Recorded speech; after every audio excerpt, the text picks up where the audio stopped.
berjalan bersama Tuhan. Satu kali saya upload foto di IG saya, dan saya tulis captionnya di situ, jangan pernah berhenti bergandengan tangan. Karena dengan bergandengan tangan, kita akan saling menarik pada saat salah satu berjalan mundur. Dengan bergandengan tangan, salah satu akan saling menopang saat yang satu mau jatuh. Dan pada saat kita salah arah, pasti pasangan kita akan menarik kita untuk berjalan di jalan yang benar. Kalau kita berjalan sama orang yang kita kasihi dan kita cintai, pastinya kita akan berjalan bersama, kita enjoy dengan perjalanan kita nikmatin perjalanan kita. Coba sekarang teman-teman bayangkan. Bayangkan kalau kita berjalan sama Tuhan. Berjalan sama Tuhan di saat tangan kita dipegang erat sama Tuhan. Bayangkan kita bergandengan tangan sama Tuhan. Kalau kita jalan sama orang yang kita kasih aja, mau jatuh, kita tolong. Dia salah arah, kita balikin. Apalagi Tuhan. Cintanya Tuhan itu kita tahu. Sampai pengorbanan di kayu salib. Jadi kalau orang yang kita sayang aja bisa kita buat seperti itu, apalagi Tuhan. Berjalan bersama itu artinya kita melangkah ke arah yang sama. Berjalan bersama itu artinya kita nggak saling mendahulukan. Berjalan bersama itu, kita akan saling berbicara. Kita akan saling jaga. Intinya jalan bersama-sama itu kita akan sehati, sepikiran, setujuan, serta kebersamaan yang ada. Kita akan nikmati setiap kebersamaan yang ada. Namun apa? Hal yang paling bodoh yang terjadi dengan kita adalah di saat kita tahu kita berjalan bersama Tuhan, tapi kita masih hidup menggunakan kekuatan kita sendiri. Di saat kita tahu kita berjalan sama Tuhan, tapi kita hidup kayaknya kita jalan sendiri. Tuhan bilang tunggu, kita ngebut. Tuhan bilang belum waktunya. Kita nganggep bahwa udah waktunya.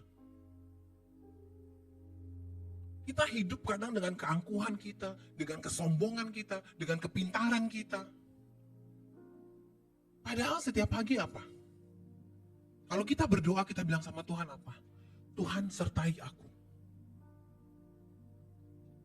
Kalau kita udah minta sama Tuhan sertai kita, kenapa kita masih jalan sendiri? Roma 4 ayat 19 bilang begini. Imannya tidak menjadi lemah, walaupun ia mengetahui bahwa tubuhnya sudah sangat lemah. Karena usianya telah kira-kira 100 tahun, dan bahwa rahim Sarah telah tertutup. Waktu Abraham diberikan janji sama Tuhan untuk mendapatkan keturunan, apakah Abraham menggunakan kepintarannya dengan meragukan janji Tuhan? Padahal saat itu, secara nyata, kita bisa tahu, secara fisik dia tahu, dia sudah tua. Rahim Sarah sudah tertutup, kasarnya sudah menopause. Mungkinkah dia akan punya anak? Tapi apa? Apakah Abraham menggunakan semua apa yang di depan matanya dia untuk meragukan Tuhan? Enggak. Abraham tetap memilih berjalan bersama Tuhan. Abraham tetap memilih percaya sama janjinya Tuhan. Kita nggak pernah tahu apa yang akan terjadi sama kita di depan. Tetapi Tuhan tahu apa yang akan terjadi dengan kita di depan ini. Tuhan tahu apa yang akan terjadi dengan kita. Oleh sebab itu, jika kita berjalan bersama Tuhan, yuk jaga fokus kita sama Tuhan. Kita udah minta Tuhan menyertai kita. Ayo, balikin fokus kita sama Tuhan. Jangan kita minta sertai sama Tuhan, terus kita fokusnya ini mungkin nggak ya? Bisa nggak ya? Ayo, kalau kita udah minta Tuhan sertai kita, kembalikan fokus kita sama Tuhan. Roma 4 ayat 20 bilang, tetapi terhadap janji Allah, ia tidak bimbang karena ketidakpercayaannya, malah ia diperkuat dalam imannya, dan ia memuliakan Allah. Di ayat ini berbicara, Abraham gak bimbang sedikit pun. Kita tahu di masa penantian Abraham untuk punya anak, ada banyak hal terjadi. Banyak peristiwa terjadi. Apakah lewat peristiwa itu Abraham mundur? Tidak. Justru lewat peristiwa itu, kita lihat, malah ia diperkuat dalam imannya. Kalau kita bisa baca Kejadian, kita tahu kok peristiwa demi peristiwa, Hagai, Ismail, Sarah, semua ada. Tapi apakah buat Abraham mundur atau menyerah? Buat Abraham berbalik dari Tuhan? Tidak. Tapi dengan jelas ayat ini bilang, malah ia diperkuat dalam imannya. Salah satu cara paling mudah untuk melihat ketahanan iman seseorang atau level iman seseorang adalah pada saat dia menunggu jawaban doa dari Tuhan. Adalah pada saat dia mengalami kekecewaan dan sakit hati. Disitulah kita dilihat seberapa tahannya iman kita, seberapa kuatnya iman kita sama Tuhan. Kalau Abraham tidak beralih fokusnya, karena dia tahu dia berjalan sama Tuhan. Kadang saya heran, orang udah berdoa, minta Tuhan jalan sama dia, tapi kayaknya punya dua jalan gitu. Tapi kayaknya punya urusan masing-masing gitu. Jalan sama Tuhan tapi punya urusan masing-masing. Sehingga apa? Di tengah perjalanan pada saat kita menunggu jawaban dari Tuhan, kita mulai lemah. Kita mulai goyah. Kita mulai berpaling dari Tuhan. Kita mulai pergunakan berbagai cara untuk bisa mendapat jawaban dari Tuhan.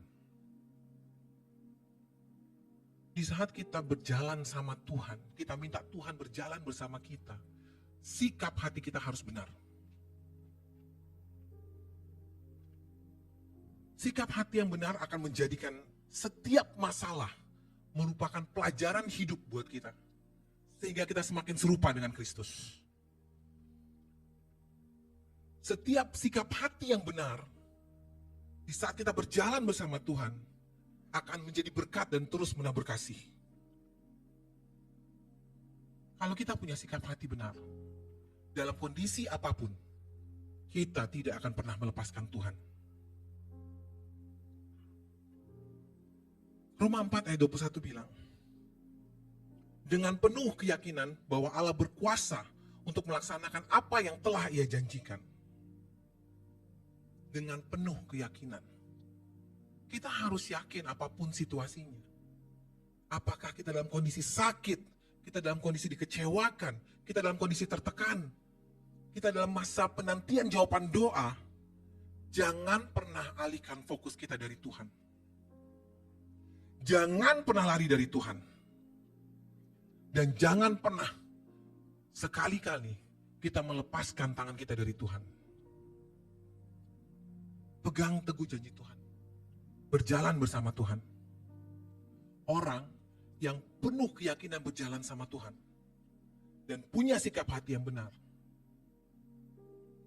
Setiap menghadapi masalah, apa yang orang ini bisa lakukan? Pertama, dia bisa mengendalikan diri. Kalau kita punya sikap hati benar, kita pasti bisa mengendalikan diri. Di saat kita merasa dikecewakan, di saat kita disakiti, di saat kita menghadapi tekanan demi tekanan, kita bisa mengendalikan diri kita. Dari rasa marah, rasa kecewa, rasa tidak berdaya. Karena semua perasaan-perasaan yang ada itu, marah, kecewa, apapun itu, bukan karena orang itu salah sama kita, bukan karena situasinya salah sama kita, tapi karena hati kita belum benar. Hati kita dan iman kita belum kuat. Sehingga respon hati kita apa? Sayalah korbannya. Sayalah yang susah. Saya yang paling merana. Saya tidak didengar doanya sama Tuhan. Saya yang tersakiti, saya yang bingung.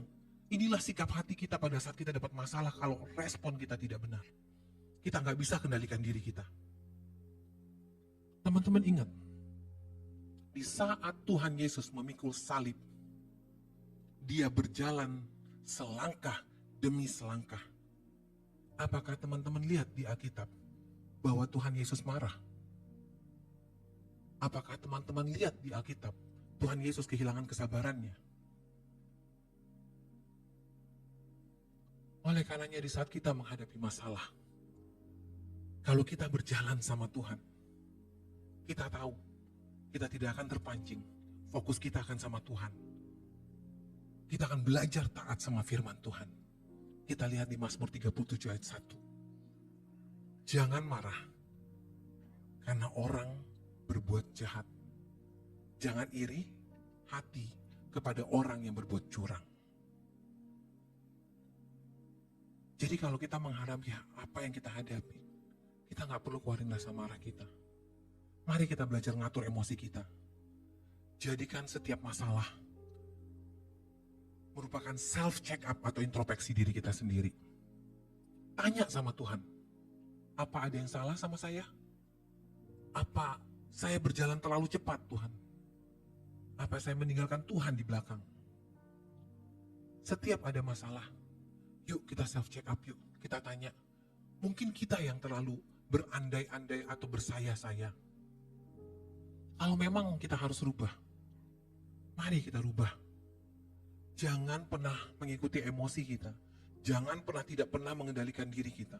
Sehingga menyalahkan orang lain, menyalahkan situasi, melakukan pembenaran diri. Belajar bijaksana untuk mengontrol diri kita di saat kita menghadapi setiap keadaan. Kalau orang sikap hatinya benar, yang kedua, mata iman yang positif. Pandangannya pasti positif. Sikap hatinya benar, dia terus introspeksi diri. Dia pandang setiap masalah merupakan jalan baru buat dia untuk dilaluin sama Tuhan, untuk semakin dekat sama Tuhan. Setiap kita dapat masalah, jangan jadikan masalah itu area untuk menjadi intimidasi iblis. Karena apa? Di saat kita fokus sama Tuhan, kita tidak biarkan area-area kita untuk berjalan sendiri ataupun kita berjalan lebih dulu dari Tuhan. Tuhan akan menuntun kita pada kemuliaan lepas kemuliaan. Saya dikeluarkan dengan ayat ini, Yohanes 16 ayat 33.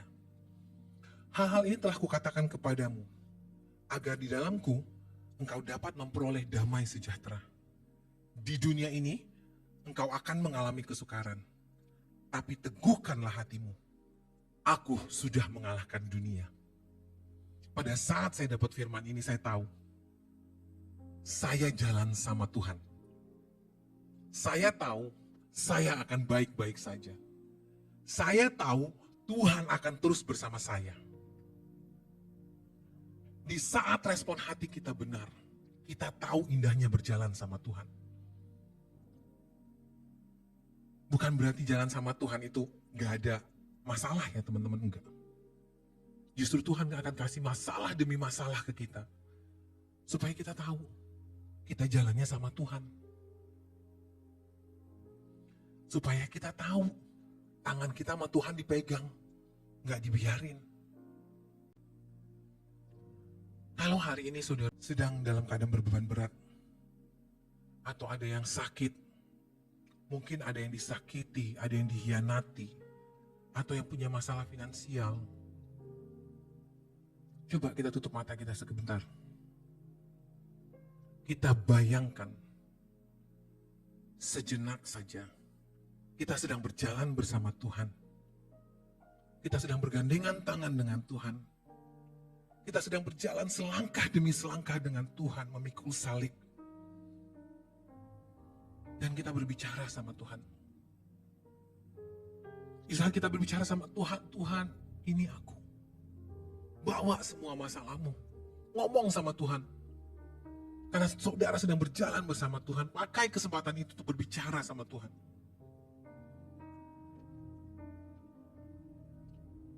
Dan dengarlah pada saat Tuhan jawab begini. Janganlah takut,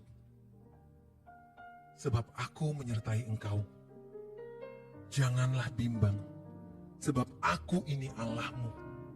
Aku akan meneguhkan, bahkan akan menolong engkau.